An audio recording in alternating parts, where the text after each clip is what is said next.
Salam sejahtera dari Kristus Yesus. Saya percaya bahwa kasih Allah, kebaikan Allah, kemurahan Allah tetap menyertai kita sampai saat ini. Jemaat yang dikasihi dalam Yesus Kristus, sebelum kita akan bersama-sama merenungkan kebenaran firman Tuhan, marilah kita membaca di dalam Alkitab kita, di dalam kitab Rut, pasal yang pertama, ayat yang pertama sampai dengan ayat yang ke-6. Demikian bunyi firman Tuhan. Pada zaman para hakim memerintah, ada kelaparan di tanah Israel. Lalu pergilah seorang dari Betlehem, Yehuda, beserta istrinya dan kedua anaknya laki-laki ke daerah Moab untuk menetap di sana sebagai orang asing. Nama orang itu ialah Elimelek, nama istrinya Naomi, dan nama kedua anaknya Malion dan Kilion. Semuanya orang-orang Efrata dari Betlehem Yehuda, dan setelah sampai ke daerah Moab, diamlah mereka di sana. Kemudian matilah Elimelek, suami Naomi, sehingga perempuan itu tertinggal dengan kedua anaknya. Keduanya mengambil perempuan Moab, yang pertama bernama Orpa, yang kedua bernama Rut. Dan mereka diam di situ kira-kira 10 tahun lamanya. Lalu matilah juga keduanya, yaitu Malion dan Kilion, sehingga perempuan itu kehilangan kedua anaknya dan suaminya. Kemudian berkemaslah ia dengan kedua menantunya, dan ia pulang dari daerah Moab, sebab di daerah Moab ia mendengar bahwa Tuhan telah memperhatikan umatnya dan memberikan makanan kepada mereka. Amin. Berbahagialah setiap orang yang percaya kepada firman Tuhan dan melakukannya di dalam kehidupan kita hari lepas hari. Mari saya ajak jemaat untuk berdoa. Tuhan, kami sungguh bersyukur kepadamu karena rencanamu yang terus baik di dalam kehidupan kami. Terbukti pada pagi hari ini Tuhan, Engkau memberikan kesempatan kepada kami untuk kembali kami merenungkan akan sebagian daripada kebenaran firman-Mu. Kami mohon kiranya kuasa Roh-Mu yang kudus memberikan pencerahan kepada hati kami, supaya kami boleh dikuatkan, kami boleh mendapatkan penghiburan, bahkan kami memiliki pengharapan yang kuat di dalam Engkau. Berbicaralah Engkau ya Tuhan, karena kami siap untuk menjadi pelaku-pelaku firman-Mu. Di dalam nama Tuhan kami Yesus Kristus, kami berdoa dan kami mengucap syukur. Amin. Jemaat yang dikasihi Tuhan, kalau kita memperhatikan di dalam bacaan kita pada pagi hari ini, kita mendengar suatu kisah yang begitu menyedihkan. Kisah yang membuat hati daripada Naomi tidak bisa melihat akan rencana-rencana Tuhan di dalam kehidupannya.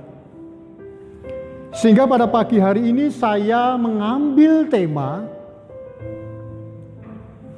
melihat rencana Tuhan secara utuh.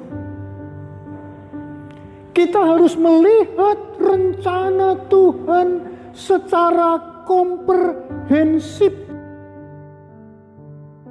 Sebab kalau kita tidak dapat melihat rencana Tuhan yang utuh di dalam kehidupan kita, maka kita bisa saja seperti Naomi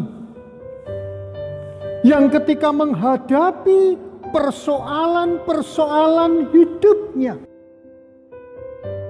Naomi justru menyalahkan Tuhan. Dan saya percaya bahwa ini tidak ingin kita kehendaki terjadi di dalam kehidupan kita. Memang Naomi memiliki persoalan yang begitu berat.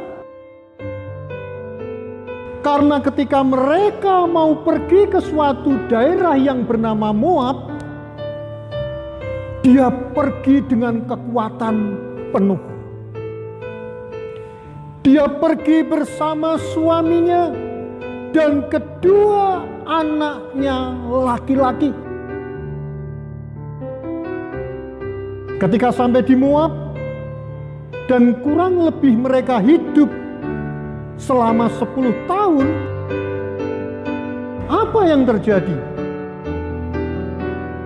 Suami yang dicintainya dipanggil Tuhan. Dua anak-anaknya laki-laki yang menjadi kebanggaannya juga dipanggil Tuhan. Pengalaman inilah yang membuat Naomi berduka cita. Naomi merasa sedih.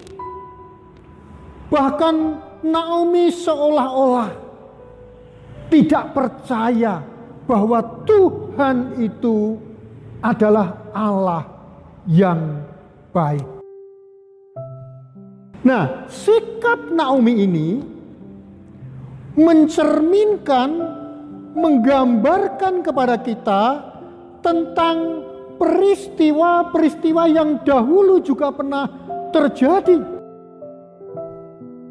Sikap Naomi ini diistilahkan bahwa Naomi tidak dapat melihat rencana Tuhan secara utuh. Sehingga Naomi memberikan suatu pendapat ketika menghadapi persoalan yang berat itu. Dia langsung mengatakan bahwa semua bencana ini terjadi oleh karena Tuhan tidak menyayangi keluarganya. Kata-kata Naomi ini digambarkan seperti dalam kitab Amsal pasal yang ke-18 ayat yang ke-13 yang berbunyi demikian.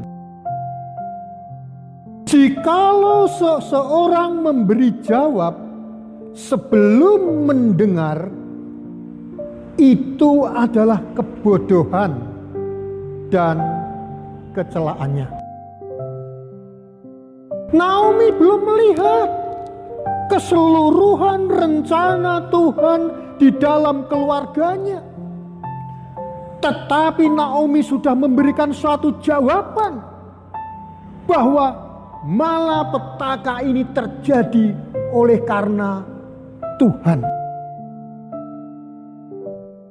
Nah, dalam kitab Amsal ini menunjukkan bahwa orang yang memberikan jawaban sebelum mereka mendengar, melihat seluruh proses kehidupan ini, firman Tuhan katakan itu adalah kebodohan dan celaannya. Memang Naomi sedang mengalami persoalan yang berat. Bukan hanya soal kelaparan, tetapi ada hal yang menyentuh di dalam hatinya. Orang yang paling dekat, suami, anak-anaknya sudah meninggalkan dia. Dan ini adalah persoalan yang cukup membuat hati Naomi bersedih. Naomi tidak mampu melihat persoalan itu, sehingga Naomi kehilangan semangat untuk hidup.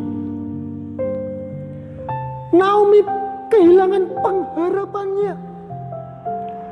Naomi putus asa melihat keadaan yang dihadapinya. Naomi beriman kepada kenyataan hidup. Naomi tidak beriman kepada perkataan-perkataan janji Allah. Orang yang sudah tidak memiliki semangat hidup, orang yang sudah tidak mempunyai pengharapan, orang inilah seharusnya memiliki satu keyakinan akan janji-janji Tuhan. Sesungguhnya penderitaan, persoalan, kesengsaraan, kepahitan kehidupan itu dapat dikalahkan dengan semangat yang menyala-nyala untuk tetap dekat dengan Tuhan. Persoalan yang berat yang dialami oleh Naomi, janganlah itu menjadi putus asa. Karena sesungguhnya semangat, gairah yang memiliki pengharapan itu akan dapat menolong mereka terlepas dari penderitaannya. Di sini sebenarnya saya ingin mengatakan bahwa orang yang bersemangat dapat menanggung penderitaannya. Tetapi siapa akan memulihkan semangat yang patah?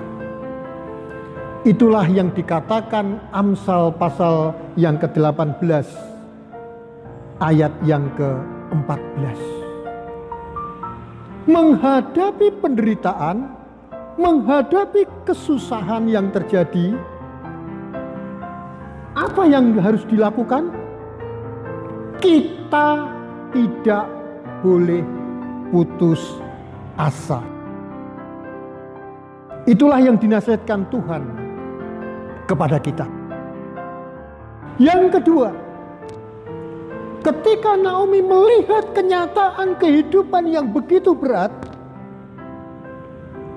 Naomi meragukan kasih Allah terhadap keluarganya. Kasih Allah di dalam hidupnya. Dan ini pun seringkali juga terjadi di dalam hidup kita. Saat ini kita mungkin mengalami berbagai macam pergumulan kehidupan.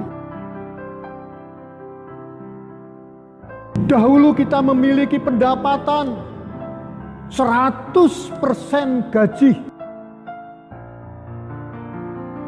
Tetapi tiba-tiba ada orang yang dipulangkan sehingga harus menerima gaji 50%. Itu puji Tuhan masih ada 50%. Tetapi ada orang lagi yang kehilangan penghasilannya sama sekali ketika menghadapi masa-masa sulit ini. Bahkan tidak sedikit dalam keadaan masa-masa yang sulit seperti ini, tiap-tiap anggota keluarga saling menyalahkan. Mungkin anaknya akan berkata, "Kenapa Bapak Ibu tidak bisa mencari uang?" Demikian juga orang tuanya akan mengatakan kepada anaknya, "Engkau tidak bisa menyelami, mengerti pergumulan yang dihadapi orang tuamu." Permasalahan justru menjadikan keluarga mereka semakin tidak menentu. Ada percekcokan di dalamnya, seperti yang dialami oleh Naomi. Bahkan di dalam kehidupan Naomi, Naomi sudah mengatakan, meragukan akan kasih Allah. Naomi melihat bahwa peristiwa ini adalah bentuk di mana Allah tidak menyertai di dalam hidupnya. Sekali lagi, karena Naomi tidak dapat melihat seluruh rencana-rencana Allah, janji-janji Allah pada hidupnya. Naomi tidak melihat bahwa persoalan ini sebenarnya bisa mendatangkan berkat. Persoalan ini bisa menumbuhkan akan imannya. Persoalan ini akan bisa membawa mereka semakin mengalami akan hadirat Tuhan. Namun justru Naomi memiliki pikiran-pikiran yang negatif di dalam menghadapi persoalan. Jemaat yang dikasihi Tuhan, katakanlah kepada suamimu, istrimu, anak-anakmu, bahwa kita sekarang sedang mengalami persoalan. Mungkin ekonomi, mungkin kesehatan, tapi katakan kepada anakmu dan istrimu, jangan kehilangan semangat, jangan meragukan akan kasih Allah. Karena ketika saat ini engkau masih hidup, sesungguhnya engkau masih melihat kebaikan dan anugerah daripada Tuhan. Hal yang ketiga yang dilakukan oleh Naomi adalah persoalan yang dialami dia membuat Naomi tidak percaya akan rencana Allah di dalam hidupnya. Naomi memiliki persepsi iman yang tidak tepat. Naomi berpikir bahwa kalau saya memiliki iman dan keyakinan kepada Allah, maka saya akan dihindarkan. Maka saya tidak akan mengalami kesulitan-kesulitan di dalam hidup ini. Cara pandang beriman yang tidak tepat melahirkan satu sikap, satu tindakan yang tidak tepat. Sehingga Naomi mengambil langkah dan meragukan rencana Tuhan yang baik itu. Jemaat yang dikasihi Tuhan, seringkali kita pun juga mengalami hal yang demikian. Ketika kita menghadapi kesulitan-kesulitan di dalam hidup ini, seperti yang kita rasakan, kita tidak meyakini bahwa kesulitan itu sesungguhnya merupakan sarana, tempat yang baik untuk mendidik kita. Kita tidak berpikir positif, tetapi malah kita berpikir negatif. Karena sesungguhnya ketika kita menghadapi penderitaan, kita menghadapi sakit penyakit, kita menghadapi berbagai pergumulan-pergumulan hidup, seharusnya kita harus meyakini bahwa Tuhan yang baik itu sedang bekerja untuk merenda kehidupan kita. Memang yang namanya merenda kehidupan kita itu hal yang menyakitkan, ya. Orang tidak suka mengalami itu.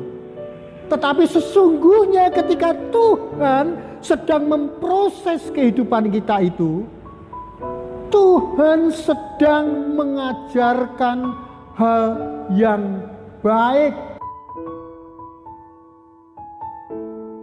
Pengalaman kehidupan yang sekarang ini terjadi sesungguhnya adalah anugerah Tuhan. Kalau Tuhan mengizinkan kepada kita mengalami dalam keadaan seperti ini, berpikirlah yang positif. Langkah positif yang pertama yang harus kita lakukan adalah kita bertanya kepada Tuhan. Tuhan, dalam keadaan seperti ini, sebenarnya kamu ingin berbicara apa terhadap keluargaku? Dalam kesulitan seperti ini, sebenarnya kamu ingin mengajar apa Tuhan di dalam kehidupanku?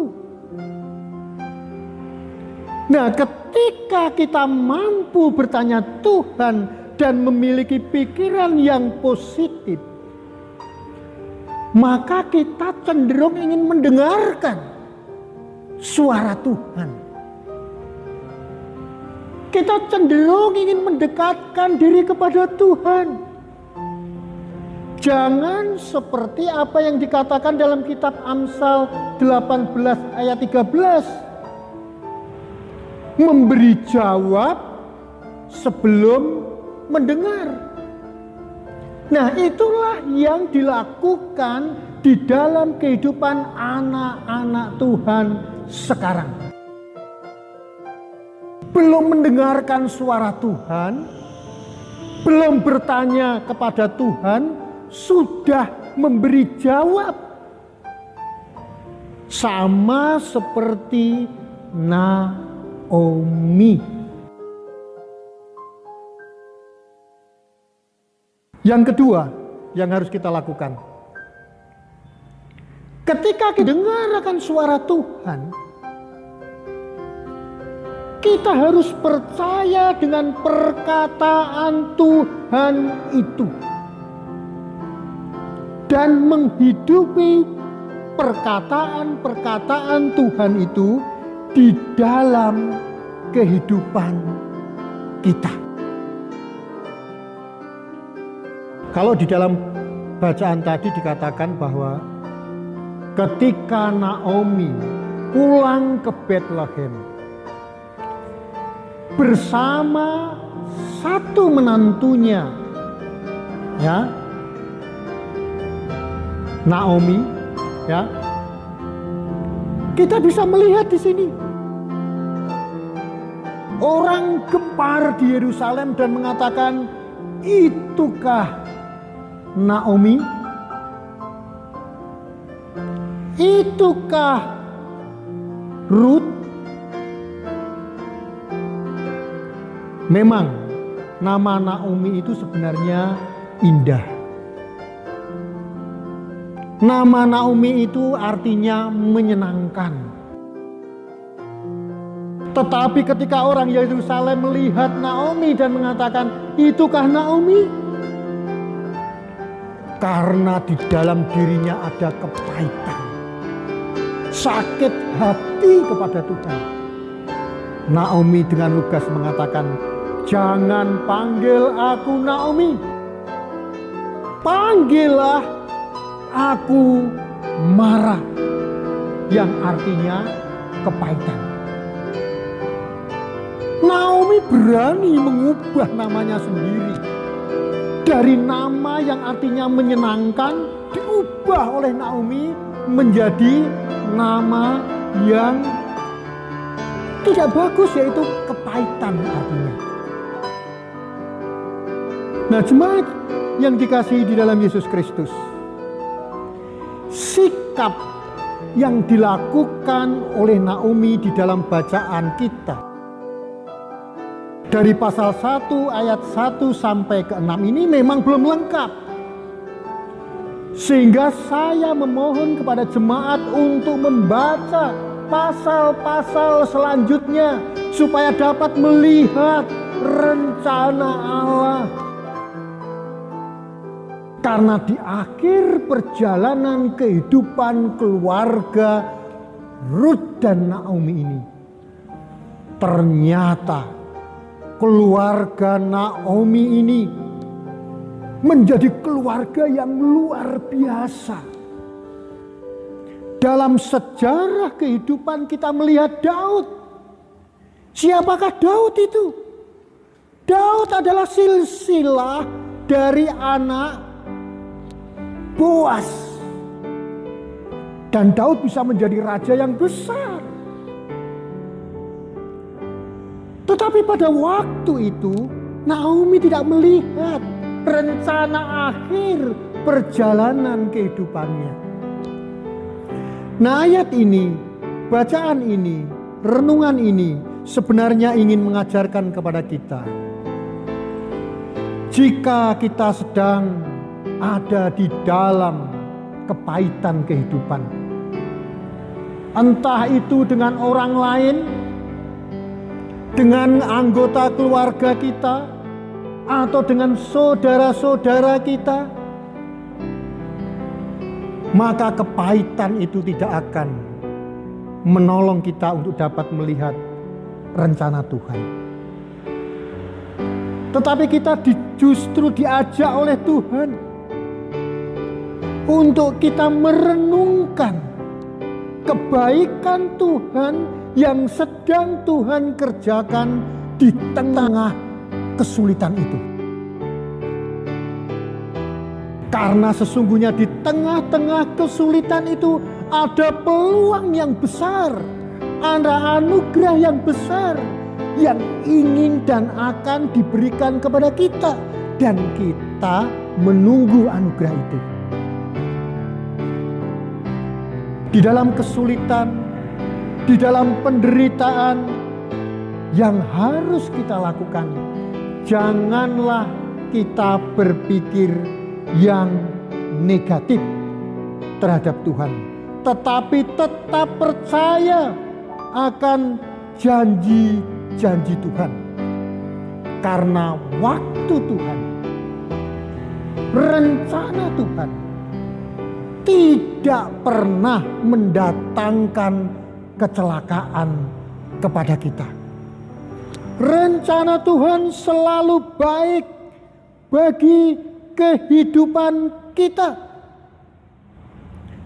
Karena di dalam firman-Nya Tuhan sendiri berkata, "Aku ini mengetahui rancangan-rancanganku." Kata Tuhan, aku ini adalah Tuhan. Mengenai siapa? Mengenai kita, mengenai manusia. Dia tahu.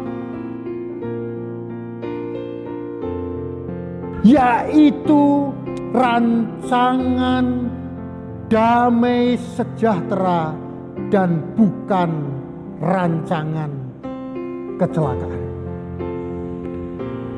Rancangan Tuhan adalah damai sejahtera dan bukan kecelakaan.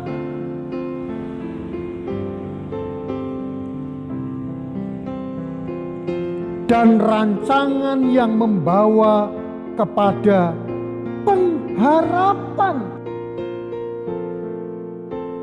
suatu tujuan kehidupan yang jauh lebih baik, yang lebih mulia daripada peristiwa yang sekarang ini kita jalani. Jadi katakan kepada seluruh anggota keluargamu, lihat akhir rencana Tuhan di dalam kehidupan kita. Rencananya baik. Kalau sekarang ini kita sedang mengalami sesuatu kondisi yang tidak baik, tetap percaya kepada Tuhan. Tetap semangat kepada Tuhan. Tetap jangan meragukan kasih Tuhan. Tetap percaya kepada Tuhan. Karena Tuhan kita adalah Tuhan yang merencanakan kehidupan dan bukan kematian. Sekali lagi, rancangan Tuhan adalah rancangan kehidupan dan bukan rancangan kematian. Sikap kita sekarang saat ini seharusnya adalah kita menyerahkannya di dalam tangan Tuhan. Beban-beban kita, pergumulan-pergumulan kita dibawa ke hadirat Tuhan. Saya teringat ada suatu pujian yang mengatakan, ketika aku berbeban berat, ku datang kepada Yesus. Inilah yang dikehendaki Tuhan dalam hidup kita. Datang kepada Tuhan di dalam doa, di dalam persekutuan, di dalam keluarga kita, bertanya kepada Tuhan. Maka kita akan dapat melihat akan rencana Tuhan. Seperti firman Tuhan berkata, marilah kepadamu hai yang letih lesu dan berbeban berat, aku akan memberikan kelegaan kepadamu. Ini adalah janji Tuhan. Ketika kita sedang mengalami satu peristiwa Jangan terburu-buru kita menghakimi Tuhan, tetapi harus memiliki keyakinan dan iman bahwa rencana Tuhan dalam kehidupan kita secara menyeluruh adalah rencana yang baik untuk masa depan kita. Amin. Mari kita berdoa. Bapa, ampunilah kami, karena sering kali dalam perjalanan hidup kami melakukan hal yang tidak baik kepada Engkau. Bahkan ketika kepahitan, persoalan-persoalan yang menimpa kami, sering kali kami meragukan akan kasih Tuhan, kebaikan Tuhan dalam hidup kami. Ampuni kami ya Tuhan, ajari kami ya Tuhan untuk melihat keseluruhan rencana Tuhan di dalam hidup kami dan percaya kepada janji Tuhan itu. Saat ini kami ingin berdoa bagi seluruh jemaat-Mu yang ada di Kiam Baroan. Kami mohon kepadamu ya Tuhan, kiranya Engkau menolong anak-anak-Mu ini, supaya Engkau sendiri yang akan memberikan rema kepada anak-anak-Mu ketika ada di dalam kesulitan-kesulitan, kepahitan-kepahitan kehidupan, penderitaan, supaya di tengah-tengah persoalan ini mereka dapat melihat bahwa kasih Tuhan lebih besar dari persoalan yang mereka hadapi. Bapa yang Maha Kasih, kami juga berdoa untuk jemaat-Mu yang pada minggu-minggu ini berulang tahun. Kami mohon kiranya tangan Tuhan sendiri yang akan turun kepada anak-anak-Mu untuk memberkati seluruh proses perjalanan hidup mereka, sehingga mereka bisa merasakan akan kebaikan kasih Tuhan yang luar biasa. Kami juga menyerahkan akan bangsa kami dan pemerintahan kami. Kami percaya bahwa hikmat Tuhan akan turun bagi para pemimpin kami, sehingga bangsa kami ini tetap dapat bisa melihat akan rencana Tuhan dan kebaikan Tuhan yang sedang Tuhan kerjakan. Terima kasih ya Tuhan. Di dalam nama-Mu kami berdoa dan kami mengucap syukur. Amin.